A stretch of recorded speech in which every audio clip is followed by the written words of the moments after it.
বিশ্বের ১৬১ দেশের ৫৮,০০০ ক্রীড়াবিদদের অংশগ্রহণে জার্মানির বার্লিনে অনুষ্ঠিত হয়ে গেল ঐতিহ্যবাহী ৫০তম বার্লিন BMW আন্তর্জাতিক ম্যারাথন। রেকর্ড সংখ্যক অ্যাথলেটদের সঙ্গে বাংলাদেশের পতাকা হাতে দূরপাল্লার ম্যারাথনে অংশ নেন বাংলাদেশের কমপক্ষে ৪ জন দৌড়বিদ। এদের মধ্যে ব্যক্তিগত ১৩১টি আন্তর্জাতিক ম্যারাথনে অংশ নেয়া দৌড়বিদ শিবশঙ্কর পাল এবং নিজের ব্যক্তিগত ১৫ আন্তর্জাতিক ম্যারাথনে অংশ নেয়া সুমিত পাল সহ দেশের আরও ২ অ্যাথলেট। বাংলাদেশের পতাকা নিয়ে দৌড়ানো আমার কাছে নিজের কাছে গর্ব এবং খুব ভালো বোধ করি। এই জন্যই সর্বদাই আমি বাংলাদেশের পতাকা নিয়ে দৌড়াই। বার্লিন ম্যারাথনে অংশগ্রহণ করাটা সবসময় খুবই আনন্দের।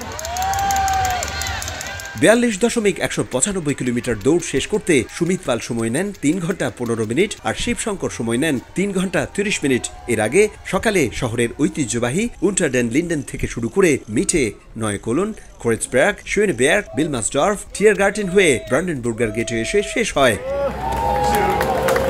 ম্যারাথনে সবচেয়ে ভালো টাইমিং করে প্রথম হন ইথিওপিয়ার মিলকেশা মেঙ্গেশা। ৪২.১৯৫ কিলোমিটার ট্র্যাক শেষ করতে তিনি সময় নেন মাত্র ২ ঘন্টা ৩ মিনিট ১৭ সেকেন্ডস। আর নারীদের মধ্যে বিজয়ী হন একই দেশের টিগিস্ট খেটেমা। তিনি টাইমিং করেন ২ ঘন্টা ১৬ মিনিট ৪২ সেকেন্ডস। বিশ্বখ্যাত এই ম্যারাথন দেখতে ও অ্যাথলেটদের অনুপ্রেরণা যোগাতে বার্লিনের রাস্তাগুলোতে ছিল লাখো পর্যটকদের ভিড়।